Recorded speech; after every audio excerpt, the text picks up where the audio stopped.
Hello friends, Tally Prime की series में आपका स्वागत है। पिछले सेशन में हमने देखा अगर हमें बैंक में कोई पेमेंट प्राप्त होती है तो उसकी एंट्री किस प्रकार हम कर सकते हैं, और अगर हम बैंक के द्वारा पे करते हैं तो उसकी एंट्री किस प्रकार से कर सकते हैं।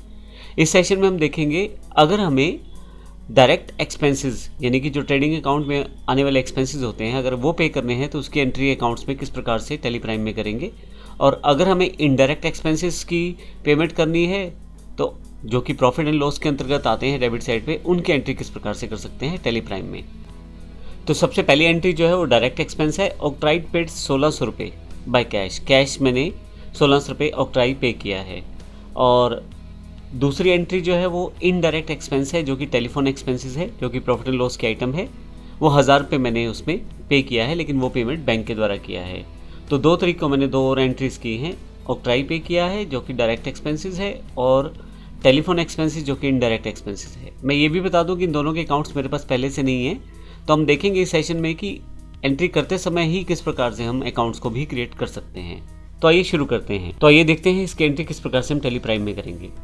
सबसे पहले हमें ऑक्ट्राई जो कि हमारा डायरेक्ट एक्सपेंस है उसकी एंट्री करनी है। तो हमारे पास ऑक्ट्राई का अकाउंट नहीं है, तो अगर कोई अकाउंट हमारे पास पहले से नहीं है तो उसकी एंट्री किस तरह से कर पाएंगे टेली प्राइम में साथ ही अकाउंट्स बनाते समय। तो आइए देखते हैं इसको किस प्रकार से करेंगे। सबसे पहले क्योंकि ऑक्ट्राई की एंट्री है और 1600 रुपये हमने उसके लिए पे किए हैं, एक पेमेंट एंट्री है, तो इसके लिए जो हमारे पास वाउचर आना चाहिए वो पेमेंट का वाउचर आना चाहिए। उसके लिए मैं यहाँ से पेमेंट वाउचर सेलेक्ट कर लेता हूँ। अब यहाँ पे अकाउंट में मैं जब भी कुछ टाइप करने की कोशिश करता हूँ तो यहाँ पे देखें आप, लिस्ट ऑफ लेजर अकाउंट्स यहाँ अवेलेबल हो जाते हैं। हालांकि मुझे पेमेंट करना है, पेमेंट किस माध्यम से करता है पहले मुझे ये बताना है। तो कैश के द्वारा मुझे 1600 रुपये पे करने हैं, तो कैश सेलेक्ट कर लेता हूँ, यहाँ पे मैं एंटर कर देता हूँ। अब मुझे 1600 रुपये पे करने हैं, तो ऐसे केस में अब मुझे जिस अकाउंट के लिए पेमेंट करना है यानी कि ऑक्ट्राई अकाउंट में, वो मेरे पास नहीं है। तो मैं कुछ भी टाइप करना शुरू करूँगा तो यहाँ पे मेरे पास काफ़ी सारी लिस्ट ऑफ लेजर अकाउंट्स आ जाएंगे। तो सबसे पहला ऑप्शन यहाँ क्रिएट का आपके पास यहाँ भी अवेलेबल है। अगर मैं इसे क्लिक कर दूँ तो आप देखेंगे जो लेज़र क्रिएशन स्क्रीन है वो यहीं पे अवेलेबल हो जाएगी। अब यहीं से मैं नया अकाउंट बना के यानी कि नई लेज़र बना के साथ साथ एंट्री भी कर सकता हूँ। तो आइए देखते हैं किस प्रकार से कर सकते हैं। तो सबसे पहले तो मैं यहाँ पे जो ऑक्ट्राई अकाउंट है उसको मैं यहाँ बना लेता हूँ ऑक्ट्राई एक्सपेंसेस के नाम से। ये अंडर मेरे पास डायरेक्ट एक्सपेंसेस में आएगा, तो डायरेक्ट एक्सपेंसेस सेलेक्ट कर लेता हूँ यहाँ से मैं, और यहाँ नॉट एप्लीकेबल करते हुए यहाँ से ना बैंकिंग डिटेल आएगी ना इसका मेलिंग एड्रेस वगैरह कुछ भी नहीं, सिंपल अकाउंट इसका बनेगा डायरेक्ट एक्सपेंसेस के अंतर्गत। यस कर देता हूँ। तो मेरे पास देखिए अकाउंट साथ साथ ही बन गया, यानी कि लेज़र मेरे पास साथ साथ क्रिएट हो गई है। अब जो इसकी एंट्री है वो 1600 रुपये की है, तो मैं यहाँ 1600 टाइप कर देता हूँ, एंटर करते हुए नीचे की तरफ आता हूँ, और नरेशन में अगर मुझे कुछ लिखना है तो वो लिख सकता हूँ, अन्यथा खाली छोड़ सकता हूँ। अभी खाली छोड़ देता हूँ, जैसे एक्सेप्ट करूँगा मेरे पास ये एंट्री हो जाएगी। तो इस तरह से मैंने ऑक्ट्राई जो कि डायरेक्ट एक्सपेंसेस था उसकी पेमेंट की है, और मेरे पास वो अकाउंट नहीं था लेकिन मैंने साथ साथ वो अकाउंट क्रिएट करके उसकी एंट्री कर दी है। अब साथ ही देखेंगे हम कि जो हमारे इनडायरेक्ट एक्सपेंसेस होते हैं उसकी हम एंट्री या उसकी पेमेंट अगर हमें करनी है तो वो किस प्रकार से कर सकते हैं। तो हमारे पास एक टेलीफोन एक्सपेंसेस है जिसके लिए हमें 1000 रुपये पे करने हैं, वो भी बैंक के द्वारा।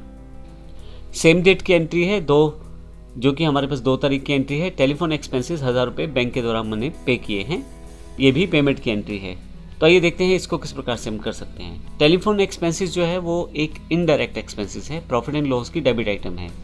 तो आइए देखते हैं इसको किस प्रकार से हम एंटर कर पाएंगे। इसका भी लेज़र मेरे पास पहले से नहीं है, लेकिन है तो ये पेमेंट, इसलिए मैं पेमेंट वाउचर में ही रहता हूँ। और यहाँ से क्योंकि मुझे बैंक द्वारा पे करना है तो IDBI बैंक सेलेक्ट कर लेता हूँ।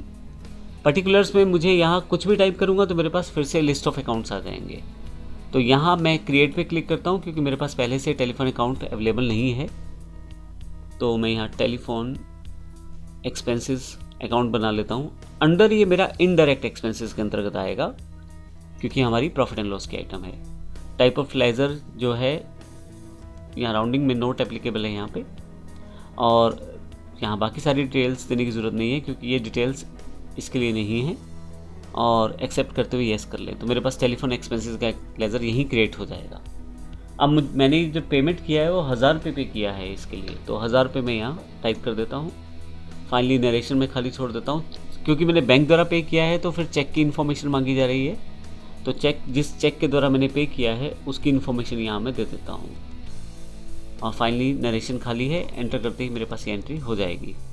अगर आप एस्केप करके बाहर आ जाएं और डे बुक में देखें तो आपके पास टेलीफोन एक्सपेंसेस और ऑक्ट्राई एक्सपेंसेस दोनों की पेमेंट एंट्री यहाँ पे अवेलेबल है। तो इस तरह से आप इन एंट्रीज को कर सकते हैं। जो आपकी डायरेक्ट एक्सपेंसेस या इनडायरेक्ट एक्सपेंसेस होते हैं उनकी एंट्री आप टेली प्राइम के द्वारा इस प्रकार कर सकते हैं। अगले सेशन में हम कुछ कॉन्ट्रा एंट्रीज के एग्जाम्पल देखेंगे और जानेंगे उसको किस प्रकार से हम टेली प्राइम में एंटर कर पाएंगे। धन्यवाद।